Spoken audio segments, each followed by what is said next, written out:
Well, there are no scheduled public events for former President Donald Trump today, but his running mate J.D. Vance will be busy. Vance will make two stops today on the campaign trail. First, he's going to head to Erie, Pennsylvania for a speech on energy and the economy. And then he'll make his way to De Pere, Wisconsin for a speech there. Meanwhile, Trump says that he will participate in the scheduled debate between him and Kamala Harris, which is scheduled for September 10th. He initially raised concerns over whether candidates' mics should be muted while the other is speaking.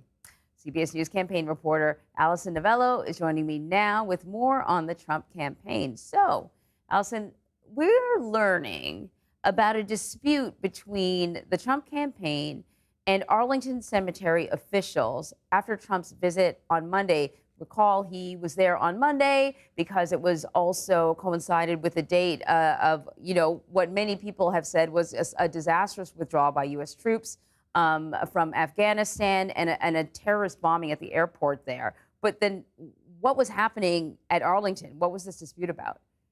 Hi, good morning, Anne Marie. Yes, so NPR first reported that there was a verbal and physical altercation on Monday at the Arlington National Ceremony between a cemetery official and two members of the Trump campaign.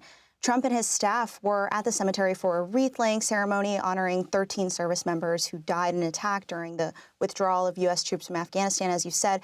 At some point during this ceremony, a cemetery official told the Trump campaign that no pictures could be taken in a specific section of the cemetery, which reportedly prompted backlash from these two Trump staffers. In a statement to CBS News, the cemetery confirmed there was an incident and that federal law does prohibit campaign activities and photographers at the site.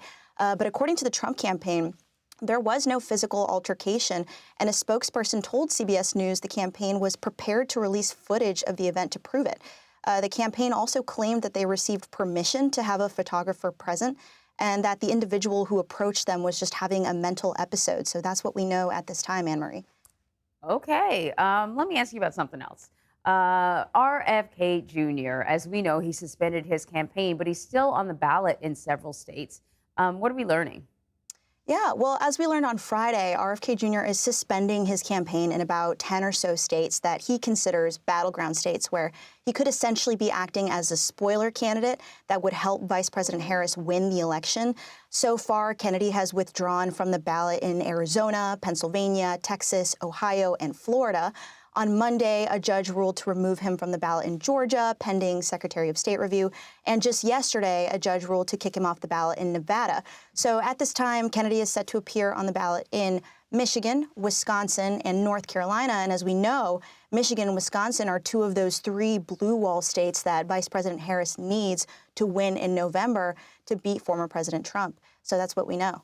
Yeah, that's very interesting. Allison, thank you very much.